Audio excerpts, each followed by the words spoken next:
Welcome to math and science study with এসে। আজ আমরা ষষ্ঠ শ্রেণীর 15 নম্বর অধ্যায় নম্বর 15তে যা রয়েছে ক্ষেত্রফল ও পরিসীমা নির্ণয়। ক্ষেত্রফল ও পরিসীমা নির্ণয় চ্যাপ্টারটা করব। ওকে, এর আগে আমরা 14 নম্বর চ্যাপ্টার করেছি, এবার আজ 15 নম্বর চ্যাপ্টারে ক্ষেত্রফল ও পরিসীমা নির্ণয় কীভাবে করতে হয় এবং সেগুলো আমরা সলভ করে নিজেরা দেখব। তাহলে এখানে কতগুলো চিত্র দেওয়া রয়েছে, আমরা চিত্রাকার ক্ষেত্রে পরিসীমা নির্ণয় করব। ওকে, চিত্রাকার ক্ষেত্রে মানে যে কোনো সামতালিক চিত্রের যদি পরিসীমা এবং ক্ষেত্রফল কীভাবে নির্ণয় করতে হয়, প্রথমত নিয়মটা পরিসীমা হচ্ছে তার বাহুগুলোর দৈর্ঘ্যের সমষ্টি। ঠিক আছে, পরিসীমা মানে তার বাহুগুলোর দৈর্ঘ্যের সমষ্টি, অর্থাৎ যতগুলো বাহু রয়েছে সেই বাহুগুলোকে দৈর্ঘ্যগুলো যোগ করে যে মানটা বেরোবে সেটা হবে তার পরিসীমা। তো পরিসীমা কীভাবে করা যায়, শুরু করা যাক। আমাদের 1 নম্বর প্রবলেম। 1 নম্বর বলতে গেলে নাম্বারিং নেই, উপরে যে প্রবলেমটা রয়েছে চিত্রটা তোমরা দেখতে পাচ্ছ, এখানে একটা চিত্র রয়েছে, এখানে এই চিত্রে আমাদের পরিসীমা বার করতে হবে। তাহলে পরিসীমা কত হবে? আমরা বললাম পরিসীমা মানে যে বদ্ধ ক্ষেত্রটি রয়েছে আবদ্ধ, সেই ক্ষেত্রে যে বাহুগুলো রয়েছে বাহুগুলো দৈর্ঘ্যের সমষ্টি। তাহলে এখানে দেখতে পাচ্ছ প্রথম চিত্রটার 4টি বাহু রয়েছে। ওকে, এবং বাহুর দৈর্ঘ্য বলে দেওয়া রয়েছে। বাহুর দৈর্ঘ্য কী কী? তো 4টি বাহুর দৈর্ঘ্য আমাদের একটা হচ্ছে 18 সেন্টিমিটার, আর একটা হচ্ছে 20 সেন্টিমিটার, একটা 22 সেন্টিমিটার, আর একটা 22 সেন্টিমিটার। ওকে, এই হচ্ছে 4টি বাহুর দৈর্ঘ্য। তাহলে পরিসীমা কত হবে? আমাদের এখানে সুন্দর করে ছকের মাধ্যমে দেখিয়ে দিয়েছে। আমরা অলরেডি বলেছি যে বাহুগুলো দৈর্ঘ্যের সমষ্টি, অর্থাৎ বাহুগুলো দৈর্ঘ্য যোগ করলে আমরা পরিসীমা পেয়ে যাবো। সুতরাং বাহুগুলো দৈর্ঘ্য যোগ করো।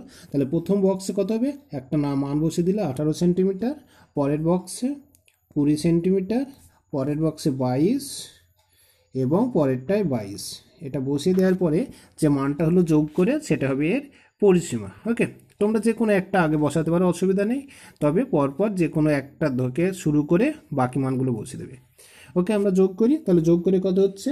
82, অর্থাৎ 82। তাহলে আমাদের উত্তর কত হলো? 82 সেন্টিমিটার। তাহলে প্রথম যে চিত্রটি রয়েছিল তার পরিসীমা হলো 82 সেন্টিমিটার। ওকে, নেক্সট আমরা দ্বিতীয় ছবিটা দেখো। সুন্দর একটা ষড়ভুজ রয়েছে। ষড়ভুজ মানে 6টা বাহু রয়েছে। কাউন্ট করতে পারো তোমরা, 6টা টোটাল, 1, 2, 3, 4, 5টা এবং 6টা। প্রত্যেকটা বাহুর দৈর্ঘ্য দেখবে সমান রয়েছে, প্রত্যেকটা বাহুর দৈর্ঘ্য সমান 6 সেন্টিমিটার করে। যাই হোক, আমাদের এই জ্যামিতিক যে চিত্রটি রয়েছে এর পরিসীমা বের করতে হবে। পরিসীমা ফর্মুলা আমাদের জানা রয়েছে, কত?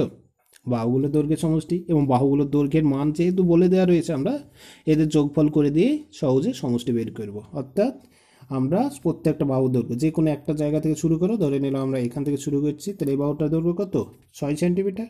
তাহলে প্রথমটা 6, পরেরটা 6, পরেরটা 6, পরেরটাও 6, তারপরেরটা 6 এবং তারপরেরটাও 6 সেন্টিমিটার। তাহলে 6টি বাহু এবং 6টি 6 সেন্টিমিটার করে যোগ করি।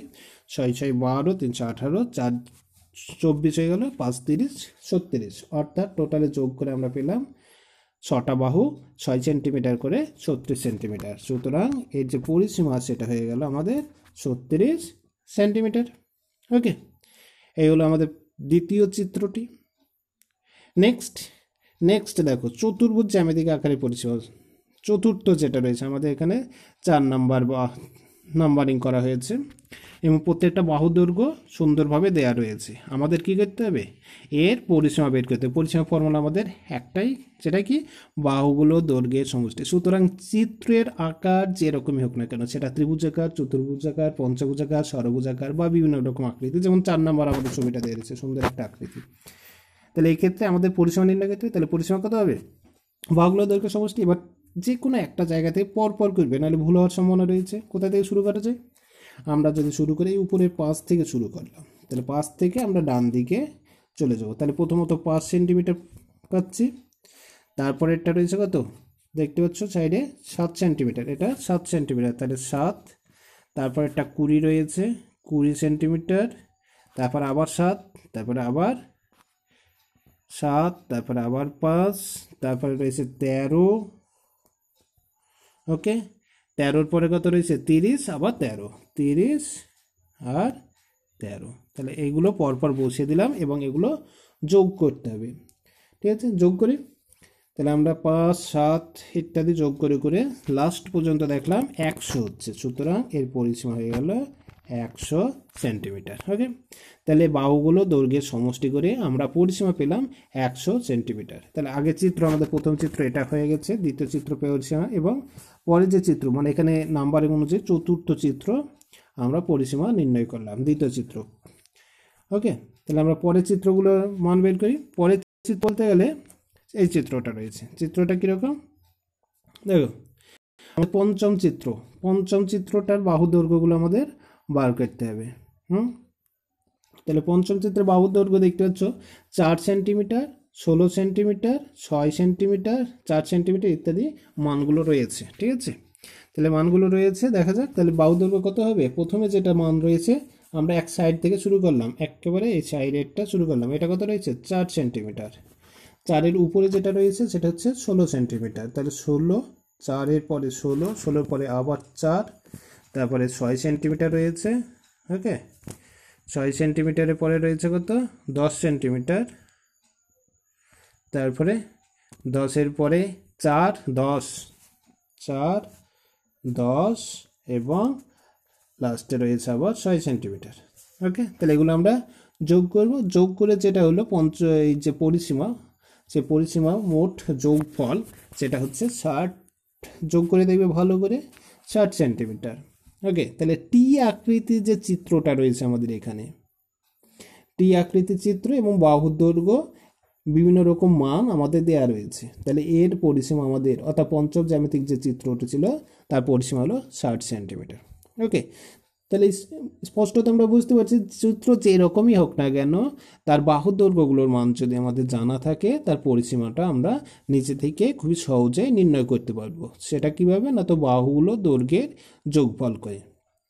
ওকে, লাস্ট নিচের দিকে একটা ছবি রয়েছে দেখো, এই আকৃতির, এবং ছবিটির যে পরিসীমা সেটা সব কিন্তু বক্স আকারে দেওয়া নেই, তোমাদেরকে নিজেকেই এটা উত্তরটা বার করতে হবে। কিভাবে করবে, অবশ্যই বাহুগুলো দৈর্ঘ্যের যোগফল করে দেবে, এবং বাহুর সংখ্যা অনেক রয়েছে, ছোট ছোট কাট কাট করে, এবং অসংখ্য বাহু রয়েছে। তাহলে বাহুগুলো দৈর্ঘ্য যোগ করে তোমরা নিজেরাই এর পরিসীমাটা নির্ণয় করতে পারবে। তো কি করবে, যে কোনো একটা জায়গা থেকে আমরা বাহু দৈর্ঘ্য শুরু করি, ধরে নিলাম 4, এখান থেকে আমরা কাউন্ট করতে শুরু করলাম এবং এখান থেকে এক সাইড থেকে যোগ করতে লাগবো, অর্থাৎ 4 যোগ, তারপরে 9 রয়েছে, তারপরে 11 রয়েছে, তারপরে 9, তারপরে 4, নেক্সট 22। ওকে, 4, 9, এবার যোগ করতে করতে আমরা এদিক দিয়ে ঘুরে একে একে পরপর যোগ করতে করতে আমরা চলে আসবো 22, 22টাই আমাদের তার থেকে শুরু করেছিলাম 22, এবং যোগ করে যেটা হবে সেটা হবে নির্ণয় পরিসীমা। ওকে, তাহলে এটা তোমরা নিজেরা কমপ্লিট করে দেবে। আর তাহলে আমরা আজকে শিখে গেলাম পরিসীমা কীভাবে নির্ণয় করতে হয়। ওকে, এবার আমরা দেখব যে একটা চিত্র যেটা আবদ্ধ তার ক্ষেত্রফলটা কিভাবে নির্ণয় করতে হয়। ক্ষেত্রফল কিভাবে নির্ণয় করতে হয়, এখানে দেখতে পাচ্ছ কতগুলো ছবি দেওয়া রয়েছে। এবার এখানকার আমাদের যে ছবিগুলো রয়েছে, চিত্রগুলো, এদের আমাদের ক্ষেত্রফল নির্ণয় করে দেখাতে হবে। ওকে, তাহলে ক্ষেত্রফল কীভাবে করা যেতে পারে, ক্ষেত্রফল বলতে গেলে এখানে যে বক্সগুলো ব্যবহার করা হয়েছে, বক্সের দৈর্ঘ্য দেওয়া রয়েছে, এক একটা বক্সের দৈর্ঘ্য আমাদের একক করে। ওকে, অর্থাৎ এক একটা চিত্র যতগুলো পূর্ণ ঘর দখল করে থাকবে তার ক্ষেত্রফল হবে তত বর্গ একক।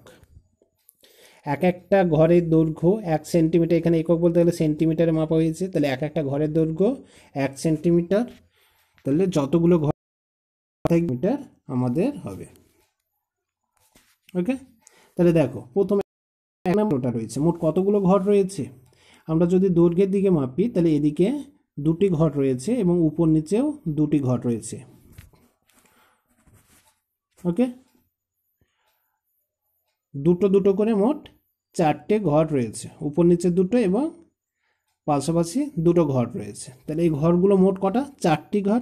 তাহলে 4টি ঘর রয়েছে, পূর্ণ ঘর 4টি পূর্ণ ঘর, সুতরাং এখানে আমরা লিখে দিয়েছি 4টি পূর্ণ ঘর।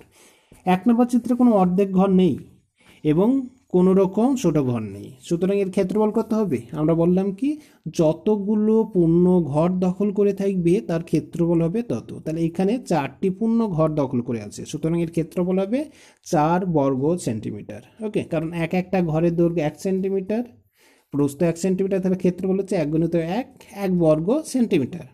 এইভাবে 4টি ঘর রয়েছে, সুতরাং এর ক্ষেত্রফল হবে 4 বর্গ সেন্টিমিটার।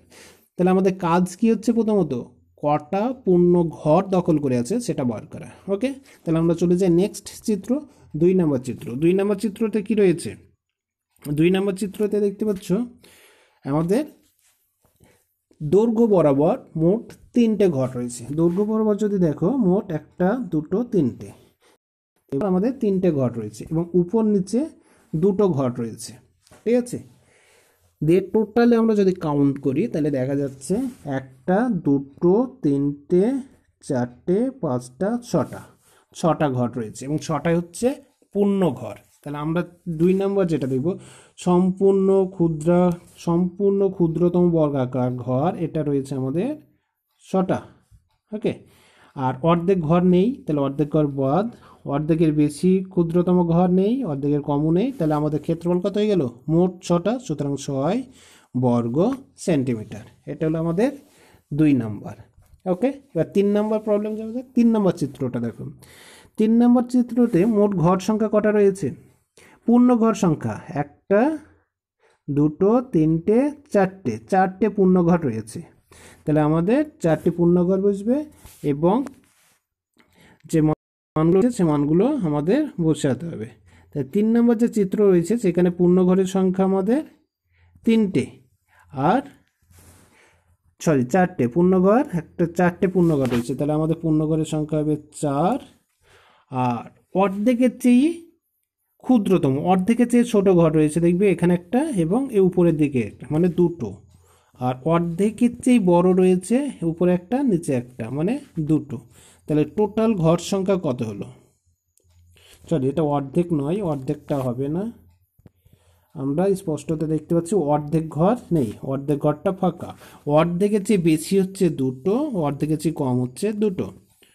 ঠিক আছে, অর্ধেকের চেয়ে কম 2টো, অর্ধেকের চেয়ে বেশি 2টো। তাহলে এই অর্ধেকের কম আর অর্ধেকের বেশি 2টো মিলে টোটালে 2টো ঘর হচ্ছে, আর এখানে 4টে রয়েছে, মোট 6। তাহলে ক্ষেত্রফল হয়ে গেল 6 বর্গ সেমি। ওকে, চলে যাই আমরা নেক্সট, আমরা যাব 4 নম্বর চিত্রে। 4 নম্বর চিত্রতে কি বলেছে? 4 নম্বর চিত্রতে বলেছে একটা ঘর রয়েছে এবং সেই ঘরের আমাদের ক্ষেত্রফল বার করতে হবে। ওকে, 4 নম্বর চিত্রের ক্ষেত্রফল। তো দেখো 4 নম্বর ঘরে পূর্ণ ঘর একটাও নেই, পূর্ণ ঘর একটাও নেই, 4টি রয়েছে এবং 4টি হচ্ছে অর্ধেক ঘর। তাহলে 4 নম্বর ঘরে পূর্ণ ঘর নেই, 4 নম্বর ঘরে 4টি অর্ধেক ঘর রয়েছে, অর্ধেকের কমও নেই, অর্ধেকের বেশিও নেই। তাহলে 4টি অর্ধেক ঘর মিলে মোট 2টো ঘর হয়, সুতরাং এর একক হবে 2 বর্গ সেন্টিমিটার। ওকে, 3 নম্বর চিত্রটা দেখো। 4 হলো, 4-এর পরে 5 নম্বর চিত্র। 5 নম্বর চিত্রে দেখো একটা অর্ধেক ঘর রয়েছে, একটা অর্ধেকের বেশি আর একটা অর্ধেকের কম, মানে পূর্ণ ঘর নেই। অর্ধেক ঘর রয়েছে একটি, ঠিক আছে, অর্ধেকের চেয়ে কম রয়েছে একটি, অর্ধেকের বেশি রয়েছে একটি। তাহলে অর্ধেক যেটা হচ্ছে অর্ধেকের একটা বেশি আর অর্ধেকের একটা কম মিলে একটা গোটা ঘর হচ্ছে, আর একটা অর্ধেক, তার টোটালে 1.5খানা ঘর হচ্ছে। তাহলে এর ক্ষেত্রফল কত হবে? 1/1/2 বর্গ সেমি, 1/1/2 বর্গ সেন্টিমিটার। ক্লিয়ার? ওকে, নেক্সট 6 নম্বর প্রবলেম। 6 নম্বর প্রবলেমে কি রয়েছে? 6 নম্বর ঘরটা যেটা রয়েছে এখানে মতন, মানে আমাদের যেরকম ঘর তৈরি হয় সেরকম একটা ছবি রয়েছে। তাহলে আমাদের এটার ক্ষেত্রফল বের করে দেখতে হবে। 6 নম্বর ঘরে পূর্ণ ঘর সংখ্যা দেখো 1 2 3 4, 4টে ঘর রয়েছে টোটালে পূর্ণ। তাহলে 6 নম্বর যে চিত্রটা রয়েছে সেখানে আমাদের ঘর সংখ্যা হচ্ছে 4টি পূর্ণ ঘর সংখ্যা। অর্ধেক ঘর সংখ্যা রয়েছে দেখো, 2টো অর্ধেক ঘর সংখ্যা রয়েছে, 2টো অর্ধেক, এবং অর্ধেকের চেয়ে বেশি ক্ষুদ্রতম ঘর নেই, অর্ধেকের চেয়ে কম নেই। তাহলে মোট ক্ষেত্রফল কত হয়ে গেল? 4টি পূর্ণ ঘর আর 2টো অর্ধেক মিলে আর একটা ঘর, টোটালে 5টা। তাহলে আমাদের ক্ষেত্রফল হলো 5 বর্গ সেন্টিমিটার। ওকে, এইভাবে বাকি রয়েছে 7 এবং 8, তোমরা নিজেরা একইভাবে 7 এবং 8টা করে নেবে। তাহলে ক্ষেত্রফল কীভাবে বের করতে হয় চিত্রের মাধ্যমে সেটা আমরা বুঝে গেলাম, এবং এর আগে পরিসীমা কীভাবে করতে হয় সেটা আমরা জেনে গেলাম। তাহলে আমাদের ক্ষেত্রফল ও পরিসীমা নির্ণয়ের যে চ্যাপ্টার হচ্ছে, পরের ক্লাসে আমরা নিয়ন্ত্রিত সংখ্যা ও সংখ্যারেখা সম্পর্কিত ধারণা নিয়ে আলোচনা করব। অবশ্যই পরের ক্লাস পাওয়ার জন্য চ্যানেলটিকে সাবস্ক্রাইব করবেন এবং লাইক করে দেবেন, যাতে করে পরের ক্লাসগুলো তোমরা নিজেরা আপডেট পাওয়ার সঙ্গে সঙ্গে পেয়ে যাও। ওকে।